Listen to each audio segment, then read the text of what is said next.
അസ്സലാമു അലൈക്കും, നമസ്കാരം. Welcome to Jasna's cooking world. ഇന്നത്തെ റെസിപ്പി ഷവായ് ഗ്രിൽഡ് ചിക്കൻ്റെ റെസിപ്പിയാണ്. ഈസി ആയിട്ട് നമുക്ക് വീട്ടിൽ തന്നെ ഉണ്ടാക്കിയെടുക്കാൻ പറ്റും. അതുപോലെ നല്ല ടേസ്റ്റാണ് കഴിക്കാനായിട്ട്. അപ്പോൾ നമുക്കതെങ്ങനെ ഉണ്ടാക്കിയെടുക്കാൻ നോക്കാം.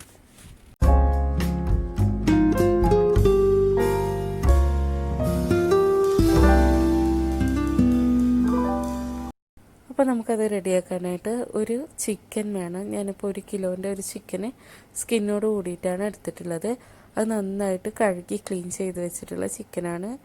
നമ്മൾ ഇതുപോലെ ഷവായ് ചിക്കനൊക്കെ ഉണ്ടാക്കുമ്പോൾ തൊലിയോട് കൂടിയിട്ടുള്ള ചിക്കൻ എടുക്കാൻ നോക്കുക. എന്നിട്ട് അത് നന്നായിട്ട് ക്ലീൻ ചെയ്ത് അതിൽ വെള്ളമൊക്കെ കളഞ്ഞ് വെച്ചിട്ടുള്ള ചിക്കനാണ്. ഇനി നമുക്കിതിലേക്കുള്ള ഒരു മസാല റെഡിയാക്കി എടുക്കാം. അതിന് വേണ്ടിയിട്ട് ഞാനൊരു ബൗളിലേക്ക് ഒരു 10 അല്ലി വെളുത്തുള്ളി നന്നായിട്ട് ചതച്ചെടുത്തത് ഇട്ട് കൊടുത്തിട്ടുണ്ട്. അതിലേക്ക് ഒരു ചെറുനാരങ്ങയുടെ നീര് മുഴുവനായിട്ട് ഒഴിച്ചു കൊടുത്തിട്ടുണ്ട്, കുരു മാറ്റിയിട്ട്. പിന്നെ നമ്മൾ വെളുത്തുള്ളി എടുക്കുന്ന സമയത്ത് നമ്മൾ അത് നന്നായിട്ട് അരച്ചെടുക്കുക എന്നുണ്ടെങ്കിൽ അതാണ് ഒന്നുകൂടെ നല്ലത്. ഇനി ഇതിലേക്ക് ഞാൻ 1/2 ടേബിൾ സ്പൂൺ കുരുമുളക് പൊടി ചേർത്ത് കൊടുക്കുന്നുണ്ട്. നമ്മുടെ ഇഷ്ടത്തിനനുസരിച്ച് കൂട്ടിയും കുറക്കുകയൊക്കെ ചെയ്യാം. എരിവ് കൂടുതൽ വേണമെന്നുണ്ടെങ്കിൽ 1 ടേബിൾ സ്പൂൺ ചേർക്കാം. പിന്നെ ഒരു 1/4 ടേബിൾ സ്പൂൺ മുളക് പൊടി ചേർത്ത് കൊടുത്തിട്ടുണ്ട്. അതുപോലെ ഒരു 1/4 ടീസ്പൂൺ മഞ്ഞൾപ്പൊടി കൂടെ ഇട്ടിട്ടുണ്ട്. പിന്നെ നമുക്ക് ആവശ്യത്തിനുള്ള ഉപ്പ് കൂടെ ചേർത്ത് കൊടുക്കാം. അപ്പോൾ ഉപ്പ് അത്യാവശ്യത്തിന് ഇട്ട് കൊടുക്കുക. നമ്മളൊരു ചിക്കൻ അങ്ങനെ എടുത്തിട്ടുള്ള കാരണം ഉപ്പ് ആവശ്യത്തിന് ചേർത്ത് കൊടുക്കുക. ഇനി ഇതെല്ലാം നന്നായിട്ടൊന്ന് മിക്സാക്കി കൊടുക്കുക. ഒന്ന് മിക്സിയിൽ അരച്ചെടുക്കുക എന്നുണ്ടെങ്കിൽ ഇതെല്ലാം കൂടെ നന്നായിട്ട് മിക്സാക്കിയിട്ട് മിക്സിയിൽ അരച്ചെടുക്കുക എന്നുണ്ടെങ്കിൽ ഒന്നുകൂടെ നല്ലതാണ്. ഇനി ഇതിലേക്ക് ഞാൻ കുറച്ച് ഓയിൽ ഒഴിച്ചു കൊടുക്കുന്നുണ്ട്. ഓയിൽ നമുക്ക് ഒലീവ് ഓയിലോ അല്ലാന്നുണ്ടെങ്കിൽ സൺഫ്ലവർ ഓയിലോ ഒഴിച്ചു കൊടുക്കാം. അപ്പം ഞാനിപ്പോൾ സൺഫ്ലവർ ഓയിലാണ് ഒഴിച്ചു കൊടുക്കുന്നത്. അത് ഞാൻ 1 ടേബിൾ സ്പൂണാണ് സൺഫ്ലവർ ഓയിൽ എടുത്തിട്ടുള്ളത്. അത് ഞാൻ ഇതിലേക്ക് ഒഴിച്ചു കൊടുക്കുന്നുണ്ട്. അപ്പോൾ നമ്മൾ ഓയിൽ കൂടെ ഒഴിച്ചിട്ട് നന്നായിട്ട് അതൊന്ന് വീണ്ടും ഒന്ന് മിക്സാക്കിയ ശേഷം നമുക്കിത് ചിക്കനിൽ മസാല ഒന്ന് പുരട്ടി വെക്കാം. അപ്പോൾ ഞാൻ ഈ ഒരു ചിക്കൻ മുഴുവനായിട്ടാണല്ലോ എടുത്തിട്ടുള്ളത്. അപ്പോൾ അതിൻ്റെ ഉള്ളിലും അതുപോലെ ചിക്കൻ്റെ പുറത്തൊക്കെ ആയിട്ട് നന്നായിട്ട് മസാല തേച്ച് കൊടുക്കുന്നുണ്ട്. അപ്പോൾ ഞാൻ എല്ലാ സൈഡിലുമായിട്ട് ഇത് ഈ പേസ്റ്റ് ഇട്ട് കൊടുത്തിട്ട് ഇതുപോലെ നന്നായിട്ട് തന്നെ മസാല പുരട്ടിയെടുക്കുക. ചിക്കൻ്റെ ഉള്ളിലേക്കൊക്കെ ആയിട്ട് നന്നായിട്ടൊന്ന് മസാല പുരട്ടി കൊടുക്കാം. അങ്ങനെ ചിക്കനൊക്കെ നന്നായിട്ട് മാരിനേറ്റ് ചെയ്ത് വെച്ചിട്ടുണ്ട്. ഇനി നമുക്കിതൊരു അരമണിക്കൂർ റെസ്റ്റ് ചെയ്യാനായിട്ട് വെക്കാം. അതിന് ശേഷം നമുക്കിത് റെഡിയാക്കി എടുക്കാം. അങ്ങനെ അരമണിക്കൂറിന് ശേഷം ചിക്കൻ എടുത്തിട്ടുണ്ട്. എന്നിട്ട് ഞാനത് നമ്മൾ ഓവണിലാണ് ചെയ്തെടുക്കുന്നത്. അപ്പോൾ ഓവണിൽ വെക്കാനുള്ള സ്റ്റിക്ക് ഉണ്ടല്ലോ, അതിന്മേലേക്ക് ചിക്കൻ വെച്ച് കൊടുത്തിട്ട് 2 സൈഡും ഒന്ന് ലോക്കാക്കി കൊടുത്തിട്ടുണ്ട്.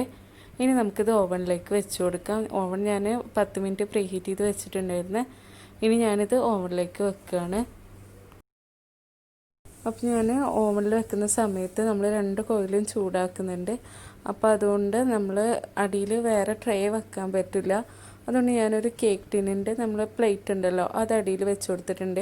ഈ ചിക്കനിൽ നിന്നുള്ള ഫാറ്റൊക്കെ ഉണ്ടല്ലോ അതൊക്കെ നമ്മുടെ വെന്ത് വരുമ്പോൾ താഴേക്കായിട്ട് വരും. അപ്പോൾ നമ്മളൊരു പ്ലേറ്റ് വെച്ച് കൊടുത്താൽ ആ പ്ലേറ്റിലേക്കാവും, ഓവൻ്റെ ഉള്ളിലൊന്നും ആവില്ല. ഇനി നമുക്കിത് 250 ഡിഗ്രിയിൽ ഒരു 50 മിനിറ്റ്സ് വെച്ചിട്ട് ഇത് റെഡിയാക്കി എടുക്കാം. ഞാനിപ്പോൾ ഒരു 50 മിനിറ്റാണ് വെച്ച് കൊടുത്തിട്ടുണ്ടായിരുന്നത്. നമ്മുടെ ഓവണിനനുസരിച്ച് മാറ്റങ്ങൾ വരും. ഓരോരുത്തരുടെ ഓവണിനനുസരിച്ചും ടെമ്പറേച്ചർ മാറ്റം ഉണ്ടാവും. അപ്പോൾ ഇത് നോക്കിയിട്ട് ചെയ്യാം. അപ്പോൾ ഇതാ നമ്മുടെ ചിക്കൻ റെഡി ആയിക്കൊണ്ടിരിക്കുന്നുണ്ട്. അപ്പോൾ അങ്ങനെ 50 മിനിറ്റിന് ശേഷം ചിക്കൻ ഇതാ നന്നായിട്ട് കുക്കായിട്ട് റെഡി ആയിട്ട് വന്നിട്ടുണ്ട്. ഇനി ഞാനിത് ഓവണിൽ നിന്ന് മാറ്റിയിട്ട് ഒരു പ്ലേറ്റിലേക്ക് വെച്ച് കൊടുക്കുന്നുണ്ട്. അപ്പോൾ ഞാനൊരു സെർവിങ് പ്ലേറ്റ് എടുത്തിട്ട് അതിലേക്ക് ഒരു കുബൂസിൻ്റെ ചെറിയൊരു പീസ് കട്ട് ചെയ്ത് വെച്ചിട്ടുണ്ട്. അതിൻ്റെ മുകളിലായിട്ട് നമ്മുടെ ചിക്കൻ വെച്ച് കൊടുത്തിട്ടുണ്ട്. നന്നായിട്ട് തന്നെ കുക്കായിട്ട് വന്നിട്ടുണ്ട് ചിക്കനൊക്കെ. അതുപോലെ ചിക്കൻ്റെ കൂടെ കഴിക്കാനായിട്ട് കുറച്ച് കുബൂസും അതുപോലെ നമ്മുടെ ഹമ്മൂസ് ഉണ്ടാക്കിയിട്ടുണ്ട്, ഗാർലിക് പേസ്റ്റും ഉണ്ടാക്കിയിട്ടുണ്ട്. ഇതിൻ്റെയൊക്കെ റെസിപ്പി നമ്മൾ ഇതിന് മുന്നേ ഇട്ടിട്ടുള്ളതാണ്. തഹീനി പേസ്റ്റൊന്നും ഇല്ലാതെ തന്നെ ഈസി ആയിട്ട് നമുക്ക് ഹമ്മൂസ് റെഡിയാക്കി എടുക്കാൻ പറ്റും. അപ്പോൾ അതുപോലെ കുറച്ച് ടൊമാറ്റോ സോസും ഒക്കെ എടുത്ത് വെച്ചിട്ടുണ്ട്. അപ്പോൾ ഈ രീതിയിൽ ഷവായ് ചിക്കൻ ഉണ്ടാക്കിയിട്ടില്ലെങ്കിൽ ഒന്ന് ഉണ്ടാക്കി നോക്കുക.